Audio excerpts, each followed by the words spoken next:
নমস্কার, স্বাগতম মিতাস রান্নাঘরে। আজকে আমরা বানাচ্ছি খাঁটি বাঙালি স্বাদের কাতলা মাছের কালিয়া। রসুন পেঁয়াজের ঝাঁঝ আর মশলার গন্ধে ভরপুর এই রেসিপি আপনাদের মুখে জল আনবেই। চলুন শুরু করা যাক। আমি এখানে 600 গ্রাম কাতলা মাছ নিয়েছি। মাছের মধ্যে 1 চামচ লবণ ও 1 চামচ হলুদ দিয়ে ম্যারিনেট করে নেব।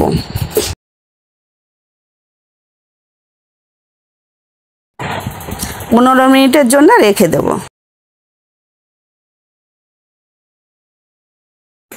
কড়াইয়ের মধ্যে আমি 4 চামচ তেল দিয়ে দেব। দিয়ে তেলটা ভালোভাবে গরম হয়ে গেলে আমি কাতলা মাছের ডাকাগুলো ওর মধ্যে দিয়ে দেব। মাছের পিসগুলো উল্টে দিয়ে ভালো করে ভেজে তুলে নেব। বাকি মাছগুলো একইভাবে ভেজে তুলে নেব।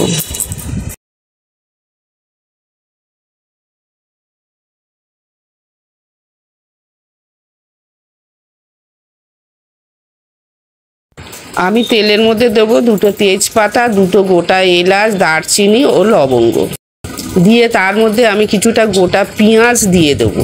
পেঁয়াজটা দিয়ে নাড়াচাড়া করে নেব। নিয়ে তার মধ্যে আমি দেব আদা রসুনের পেস্ট দিয়ে আবারও নাড়াচাড়া করে নেব। আর কিছুটা পেঁয়াজ আমি শিলনোড়ায় বেটে নেব।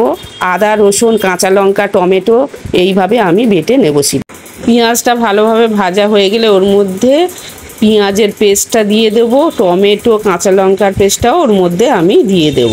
দিয়ে ভালোভাবে নাড়াচাড়া করে নেব।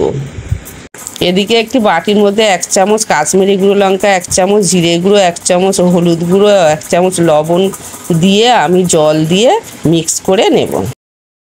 এরপর ভালোভাবে কষা হয়ে গেলে বেশ তেল ছেড়ে আসবে, তার মধ্যে আমি মশলার পেস্টটা দিয়ে দেব। দিয়ে আবারও ভালোভাবে কষতে থাকবো। এটি মিডিয়াম ফ্লেমে করতে হবে। কষা কষা হয়ে গেলে আমি 2 মিনিটের জন্য ঢাকা দিয়ে রেখে দেব। এবার ঢাকাটা খুলে নেব। এর মধ্যে অল্প একটু চিনি ও 3 চামচ দই দিয়ে আবারও আমি কষতে থাকবো।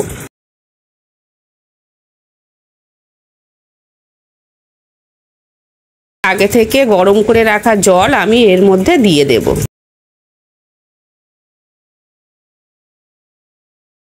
একটু নেড়ে দেব। নেড়ে দেওয়ার পর ঝোলটা ফুটে উঠলে আমি ওর মধ্যে আগে থেকে ভেজে রাখা কাতলা মাছের পিসগুলো একটা একটা করে দিয়ে দেব। আবার 3 মিনিটের মতো আমি ঢাকা দিয়ে রেখে দেবো। ঢাকা খুলে এর মধ্যে আমি একটু গরম মশলা ছড়িয়ে দেবো ও একটু সামান্য ঘি ছড়িয়ে দিয়ে নামিয়ে নেব।